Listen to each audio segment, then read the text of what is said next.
So, hello everyone. Good evening, everyone. Thank you for joining the 49th edition of Hong Kong French Film Festival.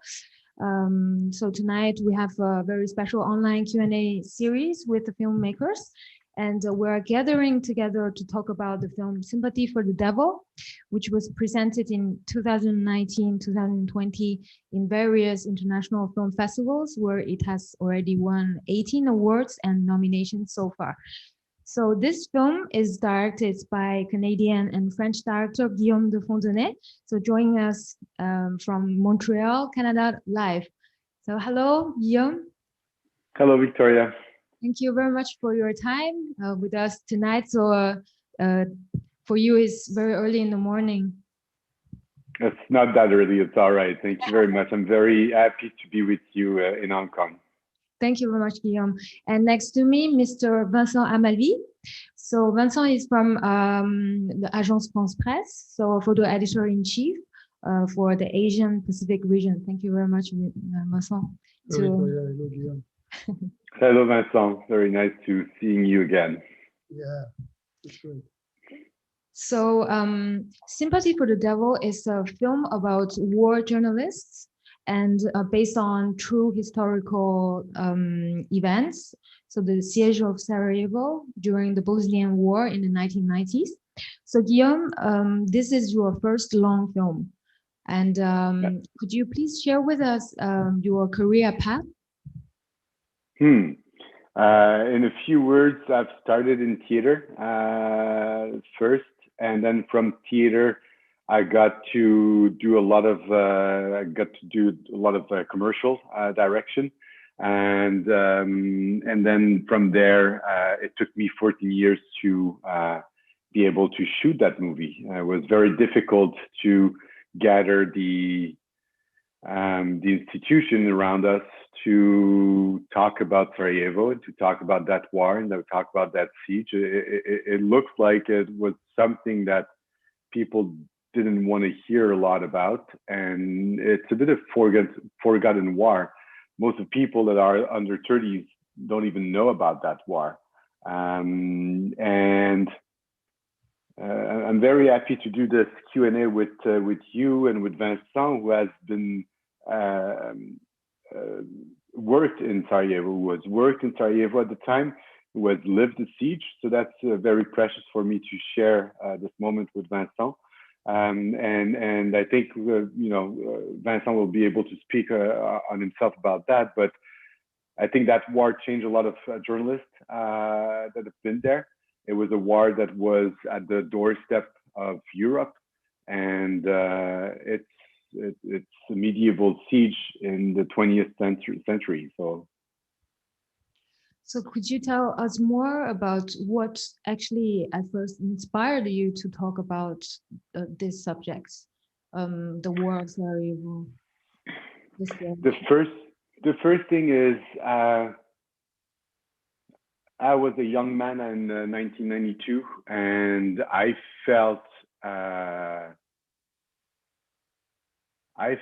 upside down looking at what was happening in Sarajevo. It really struck me very hard to see that we were tolerating as a community the massacre of innocent civilians. And there was a trend because everyone was fearful of a third world war engaging Russia along the Serbian forces and the allies among the Bosnians. There was something very simple to me. There was 800 Serbian positions as an average around Sarajevo. There's nothing fair in that. There's about 400,000 people that are caught in that siege, surrounded by those forces, and a lot of people were talking about the complexity of it, but I was fed by, I was looking at Le Monde, at different newspaper, and Paul Marchand was the voice of Radio-Canada, which is our most important news, most serious news poll here. And Paul was working for French radio around the world, and was working for Radio Canada as a TV and mainly on the radio. And he was the only journalist that I've heard that was saying at the end of his speech, topo in French, he was the only one I heard saying all this under the impassible gaze of the international community. And it is incredible to see that. So to me, there was that part. There was the fact that the Quebec Canadian contingency at the UN Fort Pronu was the first one to arrive there. General Mackenzie, you remember Vincent, I'm sure. General Mackenzie at first, and then Morillon took over. And there was an important French-Canadian detachment. One of them was a friend of mine who came back from Bosnia quite shocked with what he saw and lived there. And it looks to me like, you know, also it's supposed to be kind of a Muslim country. I mean, they're Muslim like I am a Catholic, which is not much of a religion faith for me, and which is not something that has thrived and guided Bosnia. And it was important for me to see that those so-called Muslims were exactly the same guys that were so-called Serbian Orthodox. And it was important for me to show also that there was Serbian fighting against Serbian. So it's interesting to see how the complexity of things is, and how lots, I mean, Boba Lisdek, which is the fixer of Paul in Sarajevo and of other journalists, and I'm sure Vincent remember her, you know, she was a Serbian living in Sarajevo and defending the freedom of Sarajevo and the freedom of will of Sarajevan declaring the independence, because it all started with that officially when they declared independence in March 92, and then the war started in April 6, 92. And it's interesting to see how freedom of press is engaged around the world right now. We have a US still president that is talking about fake news, that is trying to reverse democracy and electoral vote. And it's pretty clear that there's some hard stuff happening in Hong Kong as well, and that freedom of press is something very difficult around the world. There is, you know, tens of journalists that are killed by states. We saw one that was even killed as an own embassy not so long ago. And all this is happening under the impassive gaze of the international community. And to me, with the tools that most of the country have right now around the surveillance of mass surveillance, it is critical that journalists can do their job. It is critical that democracy can express itself. It is critical that even when we see, even in the United States, that they'll go up to the Supreme Court to try to reverse this election. And I hope, and I don't think it will work, but it's crazy. It is absolutely crazy. So Donald Trump, as an example, but Boris Johnson has talked about, shutting down BBC. Why having a national TV? Why pay for that? When people are paying for dirty channels. It's like, well, because you need a democracy, because you need those institutions to defend a legitimate point of view, something that we can refer to. So Bosnia for me was very important to talk about freedom of press, to talk about civilians, and we forget that in those wars, the most victims are innocent civilians, and that to me is a striving condition. So actually, you just mentioned as well. So the film to shoot a film actually is your proper way to question and then to tackle this issue as well. And you mentioned as well the complicity in this story, but and also you have mentioned Paul Marchand. So talking about complexity, you have chosen a very complicated subject and a very complicated main character, because he is really a non-typical character with very strong character that influenced a lot of people, and at the same time very powerful. And I know that both of you have worked with Paul Marchand in different ways. So could you please tell us a little bit of your own experience working or dealing with? Just a second, before to talk about Paul, I want to talk about those people, the fixer. Yes. His job, maybe the most important people during the siege of Sarajevo, but not only in Sarajevo, was those people. The girl who was with Paul sometime in the romantic aspect, etc. But on the other hand, it was those fixer was exactly on what you are talking about. And I think in your film, it's very sharp on this point to see the complexity of those people, because it's a pure symbol of Sarajevo. Those people, they work with the journalists. They have they have an attitude of a journalist, but on the back, they are Bosniak, many of them. In AFP, we have during all the siege, Dina, who was a fantastic girl, translating, doing everything every day, like you showed in your movie.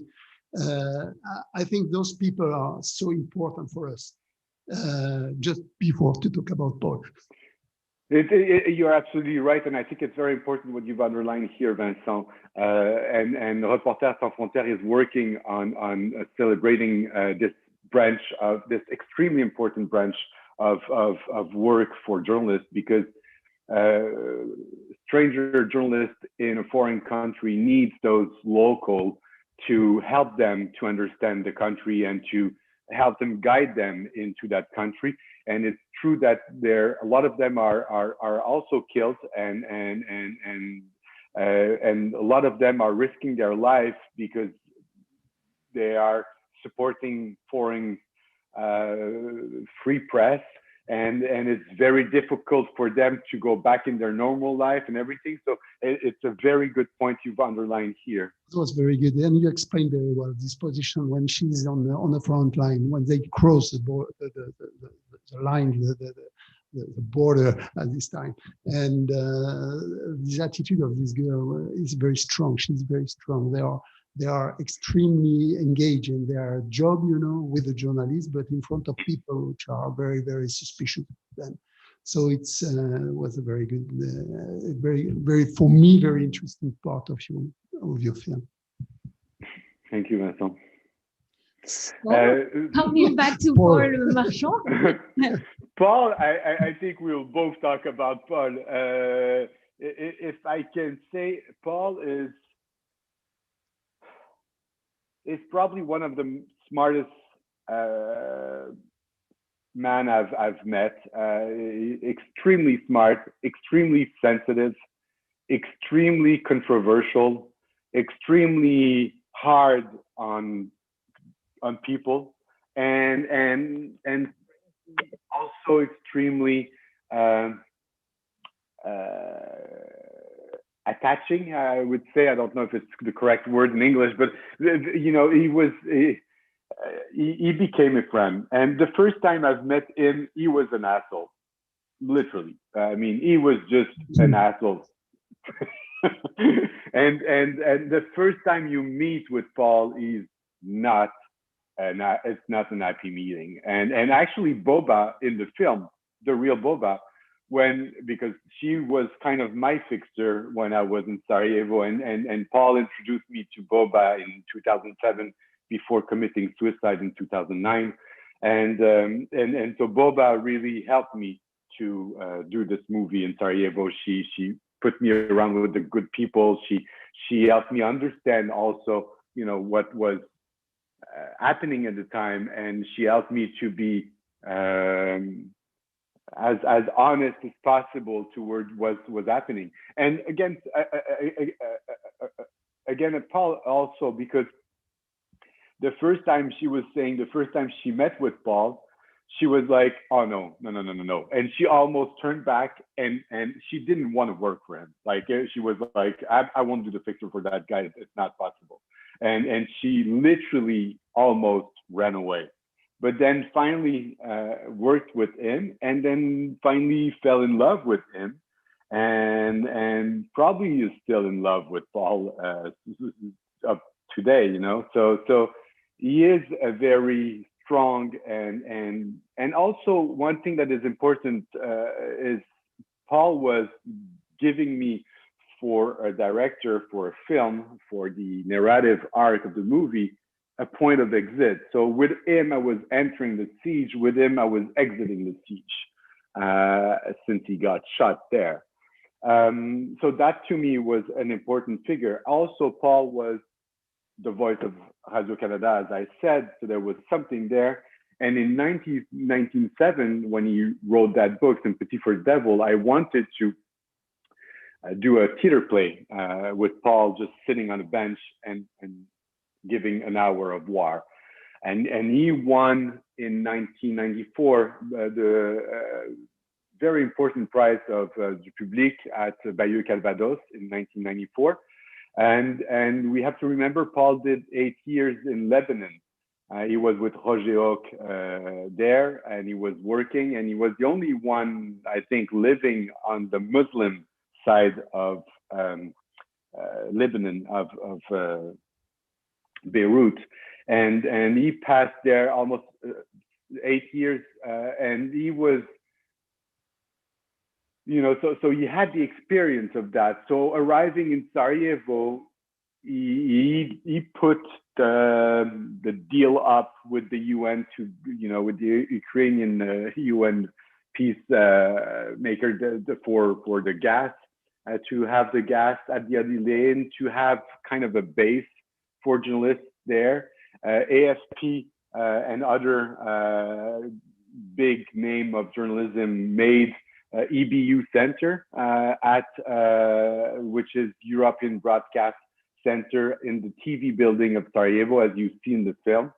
And so Paul was an important figure at that point for those reasons. But please, Vincent, you have a point of view on him also. He was a little bit like in French we said le taulier, you know, the guy we maintain and we clean the house. Yeah, he considered himself like le taulier de Sarajevo, and that was part of when I met him for the first time. It was a little bit violent. I mean, as usual, you know, was a shock because the welcoming was very cold, and of course somebody, even if I think I was coming in Sarajevo maybe earlier, because I was coming from Bukovar before. It was a siege. We forget that it was a siege before of more or less than 100 days in Bukovar. Bukovar was a very, very hard place also, and I was coming from Bukovar, Paris, and back to Sarajevo, and the first approach with Paul was very difficult. After, I mean, that one more time, which is really is a documentary. I mean, your movie sometimes, because you are so precise, so in details about the football match in the lobby of the hotel Holiday Inn, the card parties, the night, the long night. Talking about journalism, philosophy, or whatever, and always finishing with some cries and kiss and cries or whatever. Anyway, but that was exactly the very one more time. You are very sharp in your description of the life of the community of the journalists, but also about all the cities, the environment. You know, this gray and winter and cold many times city of Sarajevo. Even in summer was very, very hot sometimes.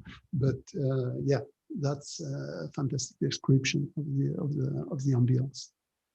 So actually, we would like to know to make this film look like a documentary, all the scenes that you have taken for the film, and then the ambience, everything looks really real, and then make us feel all the way like in danger. So actually, have all the scenes shot in Sarajevo? Are there any in the studios? No, this film is with a small budget, and what we did is it was important for me to. It's a delicate subject. It's a delicate subject, and I didn't want to make Paul or any journalist a hero. I didn't want to embrace war as something beautiful and make Sarajevo beautiful, because Sarajevo is actually very photogenic, and I wanted to be as sharp as hard hedges as possible with that movie, not to compel into violence, not to make it exciting but just I wanted to bring the audience to kind of an immersive feel to what is war. So bring them into that car with Paul, like all the journalists were doing, flying on Sniper Alley as fast as you can to avoid bullets. And some of them, as we see in the film, died just exiting the airport, not living in Sarajevo for 15 minutes. So it was important for me to really be as just as possible on what was happening. And so yes, we shot everything in Sarajevo without light, without car rigs, with the most complicated thing we did in that car was taking off the front seat to put the camera on the front to look at the back. So and all this was so Neil Schneider, who does a fantastic Paul. I think Paul's sister saw the film and was shocked to see how the resemblance was staggering, and so for me it was I had a responsibility as a director. Lots of journalists have lived that, so it was important for me not to take Paul as a journalist canon. He is not. There's other, I think, Louis Baker is doing a much better job on the front line than Paul is at that point. And so it was important for me to have strong female character, have other strong journalists like Ken in the movie, which is inspired, of course, by Kurt Schoch, who Vincent. Louise was inspired by Christiane Amanpour. Those are important figures in Sarajevo. But I wanted to be respectful towards the journalist community, to be respectful about what Sarajevan live. And it was something to shoot this film in Sarajevo with a Bosnian film crew. I mean, I would say 95% of our crew was Bosnian. So when most of the people you're working with have lived through that siege that lasts for almost 4 years, and that has, hit 1 on 7 Sarajevian, 1 on 7 in their flesh, wounded and killed, 1 on 7. It's crazy as a number. So for me, it was very humbling to work with that team, to be in Sarajevo, and to try to be as respectful as I could and as honest as I could towards the profession and towards the siege. We can see that you really did a great job, because everything looks really real, like a documentary kind of film. So actually, but there's nothing real. Actually, everything is made up. And I'd like to maybe underline here, take the moment underline the work of Sanda Popovac, who did an incredible job on set design. She was in Sarajevo. She was 16 when the siege started, and her husband is working at Reuters and helped us actually get the real satellite dish of Reuters and the real computer of Kurtschok at the time. And she did an amazing job in regards of making Sarajevo. I mean, there's a lot of war journalists like Vincent who knew that siege, knew the holiday, and were struck how vivid the image were. And Sanda Popovac did an amazing job on that hand, really. And how long have you prepared before you fly to Sarajevo to really shoot the film? Were the Sarajevo team, they have already prepared something in advance for you once you arrive, or have you been there in advance to prepare the settings and then choose the time when it's ready to shoot? I did actually 14 years. It was a very long, in 97, I wanted to do a theater play. In 2005, I submitted that movie to a producer, and it took from 2005 to up to today to make that movie happen. So yes, I've been in Sarajevo. Rémi Ourdan from Le Monde and Patrick Chauvel invited me while they were shooting a very important documentary that everyone should see. It's called The Siege.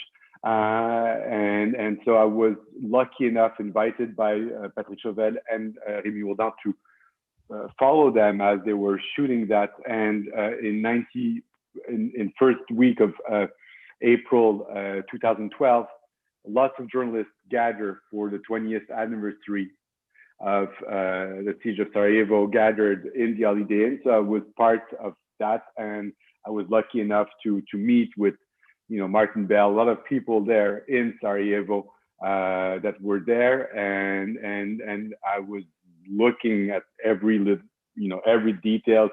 I met at that point Boba for the first time live. We met with General Diviac, with a lot of people there, at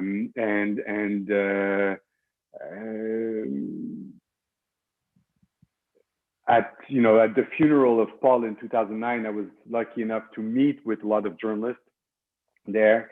Laurent van der Stock, Luc Delahaye, Karen Lajon, Ariane Cantier, Philippe Lovejoie, lots of people, Jean Hetfeld, Rémi Ourdan. So there was a lot of people that I've met there that helped me for that movie, that give me tips and everything. But it was very long. So yes, I've been in Sarajevo 5 times, I think, to prepare, and we had a team there also to prepare. You don't do a movie like this if you're not totally engaged in what you're doing, if you're not, picky on every single detail of everything, on every mise en scène, on every moment, and every set, on every wardrobe, was an important part of that feel also. How do you recreate those 90s, the journalist and everything? So it takes a lot of time to do this, because it is not a documentary. It is a fiction inspired by true events, but everything is detailed and put back together. And for the main character, which is interpreted by Niels Schneider and Ella Rum, who played Boba, and then all the several main characters are very strong characters. Could you please share with us how was the casting procedure? Have you choose exactly? Do you have have you selected already who will interpret it beforehand, or how did you? The casting we were supposed to shoot in 2014, 2011. There was multiple slots of shoots. So the casting was a long sequence, but basically in 2017, when we got green lighted to shoot the film finally, I had some audition made, and I had Niels came to one of those auditions, and he was someone that I wanted to see for that role. And, you know, it was very clear that he was there to be the one. I mean, there was, Paul had that failure inside of him. There was, you know, he was torn as an individual. He committed suicide and hanged himself on a doorknob, and he was, you know, 1.92 meters, 94. So it's quite a will to do that. And I think he was romantic, probably. And probably post-syndrome shock after Sarajevo. It's very classic that it happened also 20 years after or so. And so there was that failure that I wanted to feel, because yes, he could be an asshole, but behind that, actually his book, when you read Sympathy for the Devil, I mean, I almost took that book and shut it down, and after like 15 page. But then after 50 page, then you start to see that behind, you know, it's like an onion, you know, it makes you cry and you're not sure about what you're going to find, but it's actually, you know, there's a lot of, you know, when he's putting his vest, putting his cap, putting his cigar, all these are ways of protecting himself. Our deals are,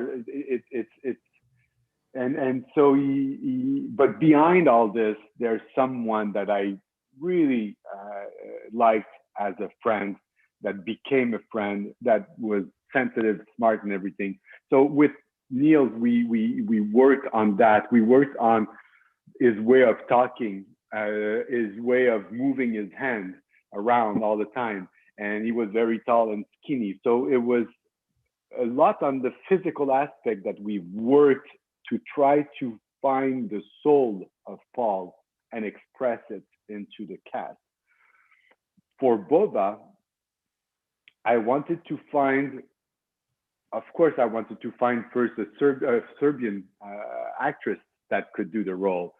So I cast a lot of Serbian, Bosnian, Croatian, Slovenian, all the, you know, actresses that could do it from ex-Yugoslavia somewhere, you know, and from Montenegro and everything. So we had a thorough casting made, but none of them great actresses that I've met, great actresses that I've met. None of them had enough French capacity to support what Boba was actually living with Paul at the time, and she was speaking 6 languages. So I turned myself back to Ella Rumpf that I met, that was from Switzerland, and so she was speaking French with an accent. She was speaking English with an accent. She was speaking German. So she had kind of a facility for languages.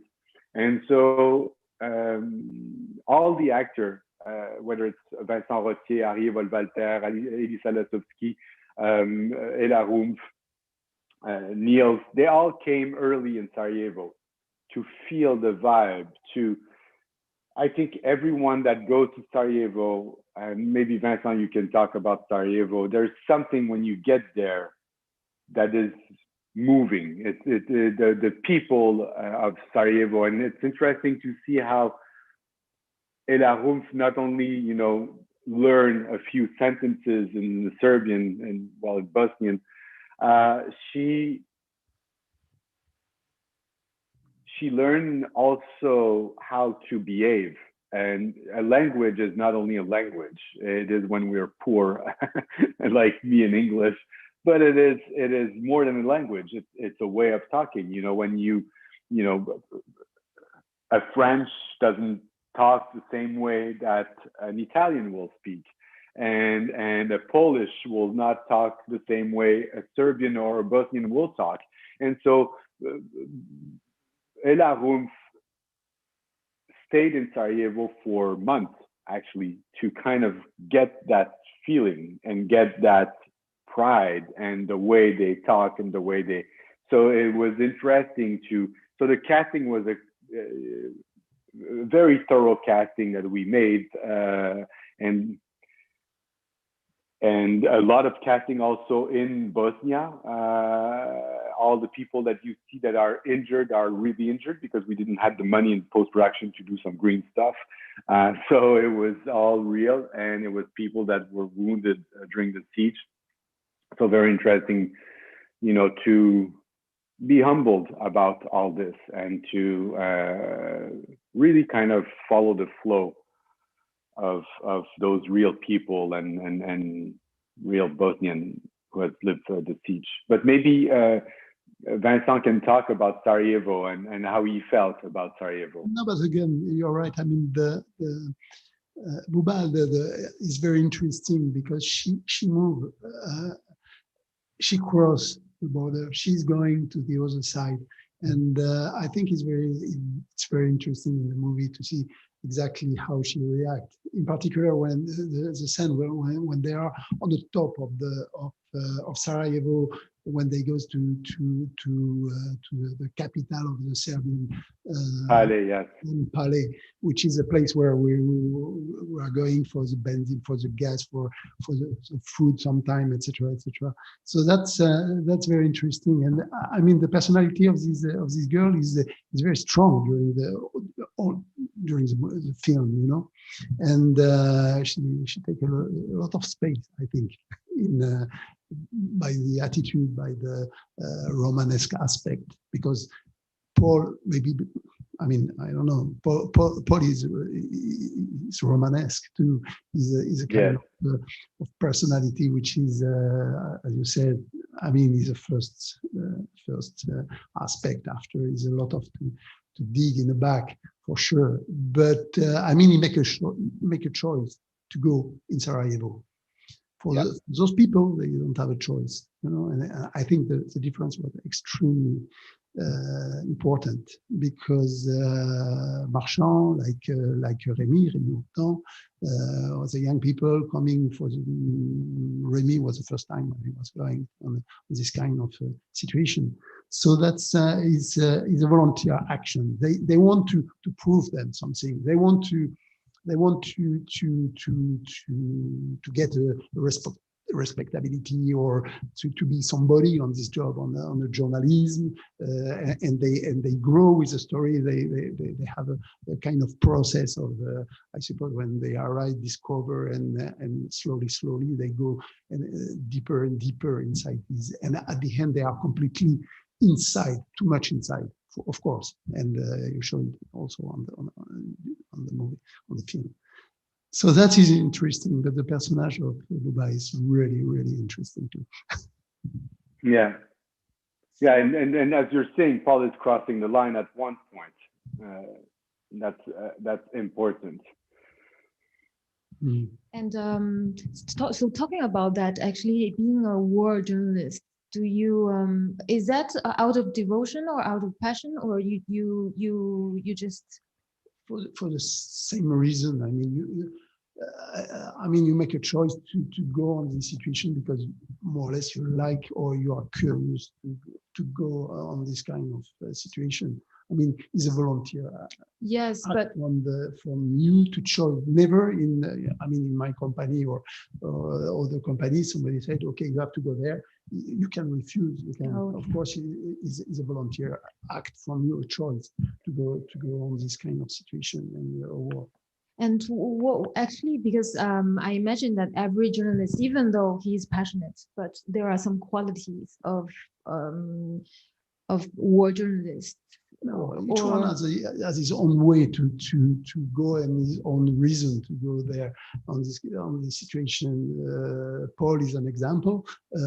Some other, Rémi is different. Rémi Houtan, as you are talking, even they are very friends. They was very friend, etc., etc. But I mean, you can go there because you consider that is your job for philosophic reason, for adventure. Many of them are for because they love the adventure to be on this kind of situation. After you have to manage and most of the time, to be honest, you improvise and you you try to make your best, and that is enough because you don't have other alternative than to try to make your best. Yeah. So actually, there's not such thing as like training to be a war journalist. Now is a training, is completely different approach now. Now all the companies we organize in AFP or in all the big companies. We have a program, training session. We try to educate the journalists to make this jump if they have to go to the war. For my time, I mean, it was different. I mean, we were in another culture. We are with the more maybe we want to do, and we have a different approach at this time. We are going on the war with a progressive system. You know, first you go on a small conflict or something different, and slowly you progress on a kind of war. Before I was during the first war in Iraq or etc. was completely different. Was in Africa is completely different. Is another approach of the conflict, of the journalism. So you can always, I mean, choose what you want to do, and that I think it was before, but now is the same. I mean, but now is a training, and the conflicts change a lot also. And also there is this what Paul Marchand has said in the film as well. It's journalist must be in the exact place where he's forbidden to be. So what do you think about this? Yeah, of course, it's a job to be where the people doesn't want to see us. I mean, that's yeah, it's a good approach of this job. I mean, it's your responsibility to show, to point where it doesn't work. So that's yeah. He tried to do. I mean, after the problem when you stay too much, and that another point where in your movie you pointed very well. I mean, when you stay too much, of course you are blind at the end, because you don't have any kind of you are not more criticism. You know, you stay on your position, and more you don't receive anything from outside. You know, and that's completely natural. I mean, that's a very important point. I would say, Vincent, you're underlying here is the fact that this war was very different than other war, and that's why we talk about a generation of Sarajevo actually in journalism. Is that there's a lot of journalists that have spent a lot of time in Sarajevo or in Bosnia in general. It was a war where you could live, contrary to in Iraq, for example, or you would go on the front and come back, or other war in the world, in Africa and elsewhere, where you would be, you know, follow, you know, cortège armé, or you would follow or go to group. To the other side. Sometimes you know, you go really there, except to go to Palais was the only opportunity to go. That's it. And for few of them. So that's. And Sarajevo was very peculiar on that aspect, because you would not take a hot shower and a whiskey at night, because you would be freezing in your room in the Holiday Inn in the middle of the siege with the people being a siege. So it certainly, you know, when I read or look at the all the work of, you know, John Burns, Kurt Schork, Christiane Amanpour, Rémi Ourdan, Paul Marchand, and others, many other, Martin Bell, and, you know, there's a lot of people that have been covering that siege. Most of those people, Karine Lajon, most of those people were very moved by what happened in Sarajevo, very moved because they were living the siege with the people. So it really changed the perspective.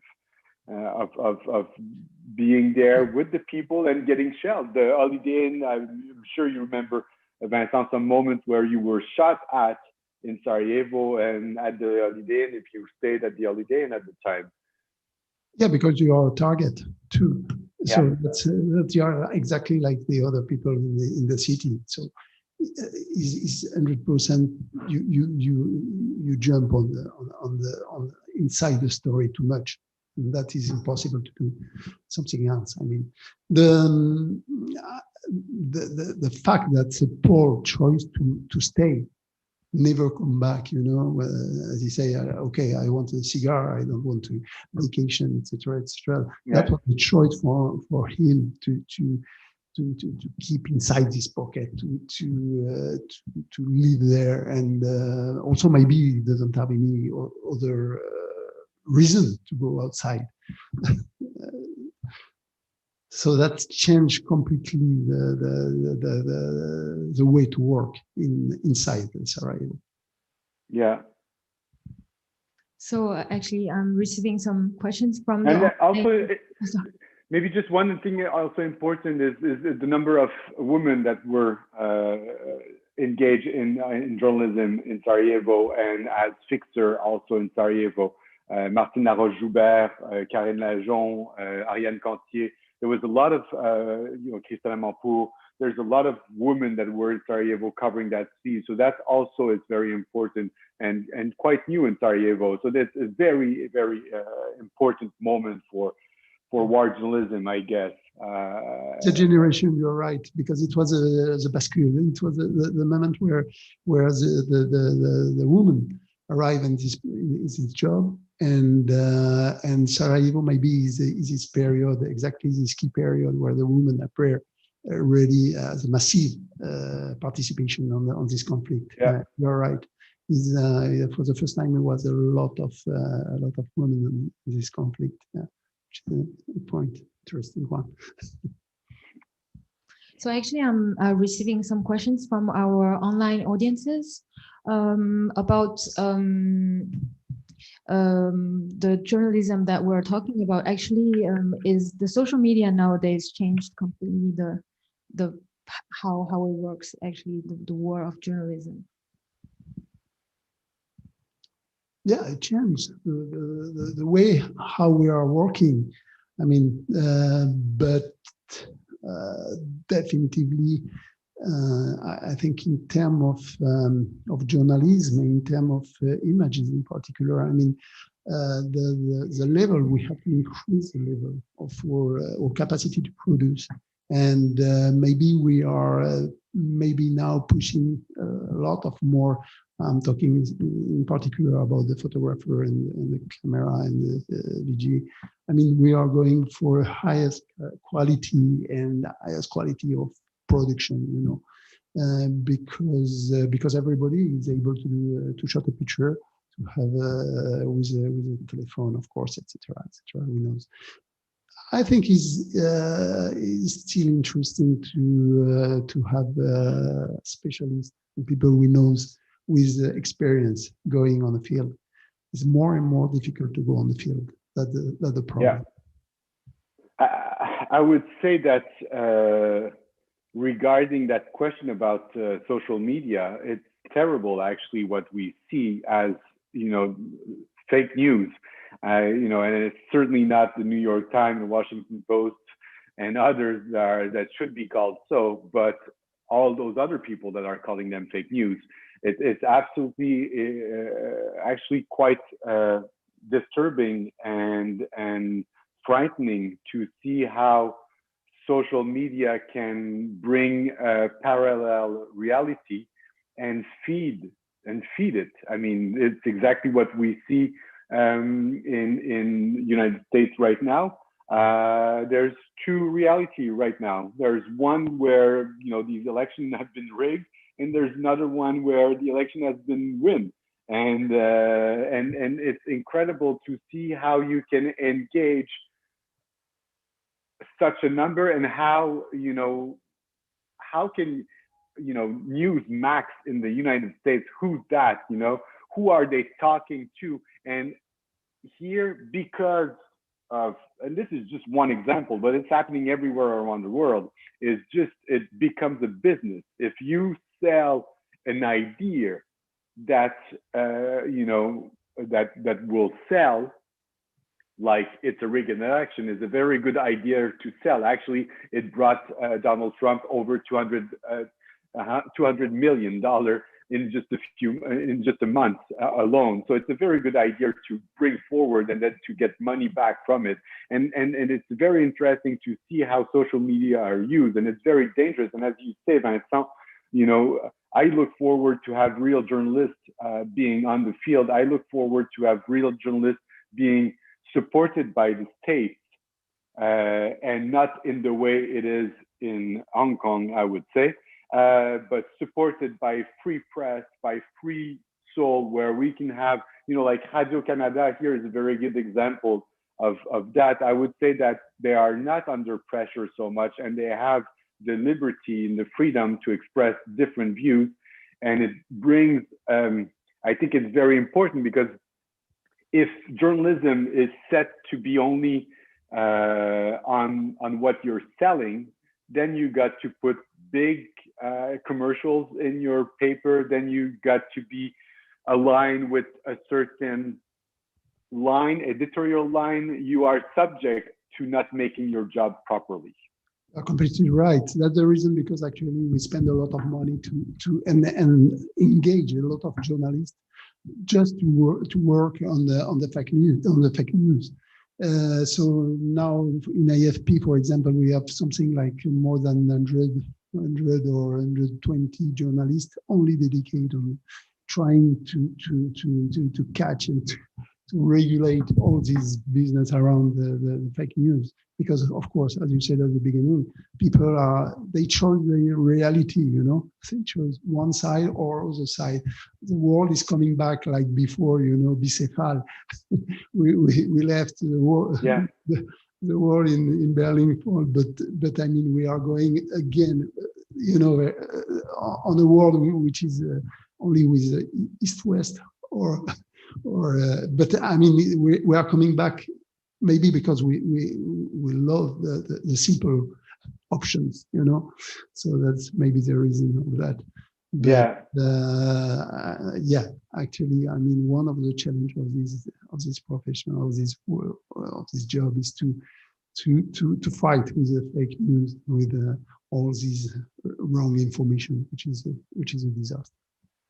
And it's something that the social media allowed is to have, foolish people saying out loud foolish things that are taken as news, but they're totally fake. When you have traditional journalism, there's schools, there's brilliant people practicing this métier. It is very important. And when you go to Sarajevo, I mean, you cannot be so foolish. At one point, you're risking your life to talk about what's happening there, and you really are risking your life as soon as you go to Sarajevo, and Vincent is one of them. So it's easy to be foolish when you're in your living room with social media, and this is something I think that is very frightening to see how this will evolve. And I hope that the government will help to have free press, and that will find a way to support actively and financially freedom of press around the world. It's crucial. On the other hand, just a second about this point, but I think also the social network is also a kind of aiguillon. I mean, is something also good for us journalists, because we are sometimes a little bit comfortable in your situation, and sometimes the social network is also the kind of putting the finger on where is wrong, and it's pretty good. And the election in America, I mean, is a good example too. I can see how is the regular official, les sénateurs, and all the big media are looking, and maybe they are not so critical from themselves. And it's important to say that not all the states, also not all governments are the proper person to support freedom of press, because it's obviously not the case around the world everywhere. So actually we with the time limits, we are coming to an end for our dialogue, but we still have a lot of questions from the internet for Guillaume. Perhaps we can later on send them to you, and then via our social network that we can share the answers to all the people that they have asked the questions online, because we do want to have an in-depth dialogue, but at the same time, we have a lot of different questions about the shooting, about the reaction of the people, and then a lot of other very interesting questions. And so our festival, because of the COVID situation in Hong Kong, now is in pause, and but this film, Sympathy for the Devil, is available online. So still online for about 1 week. And in January, we aim to resume the physical screenings in the cinemas. And we hope that for those who haven't seen this film or who would like to review this film in the big screen can join us later on in January. And we hope that we will have another chance to have you, Guillaume, and with us inside the cinema finally, and then to meet the audience in the house, and also Vincent to share these precious experiences of both of you, and this. Which is your next one, Guillaume? Yeah. Do you have any plan actually for your next movie? Yes, I have some plan. There's a different project, but I will not talk about them right now. But there's different projects that are in line right now. Yes, and so, they're all politically engaged. So we'll stay in tune to your social media account. Do you have a social media account? You do? I'll be glad to answer. Yes, absolutely. I'll be very glad to answer any question. They can be sent also on my Facebook, and I'll be glad to answer any question. I'll be glad to be with you again, Victoria, Vincent, in January if possible. It's an honor and a pleasure to have been with you for this hour. Thank you very much, Guillaume, and thank you very much, Vincent, for this very interesting dialogue. And wish you best wishes from the Hong Kong festival team, the Hong Kong audiences, and then see you very soon. Thank you very much, Guillaume. Thank you very much for the Hong Kong French Film Festival. Thank you, Victoria. Thank you, Vincent. Thank you very much. See you soon. See you soon. Thank you. Yeah, see you soon. Bye-bye. Bye-bye.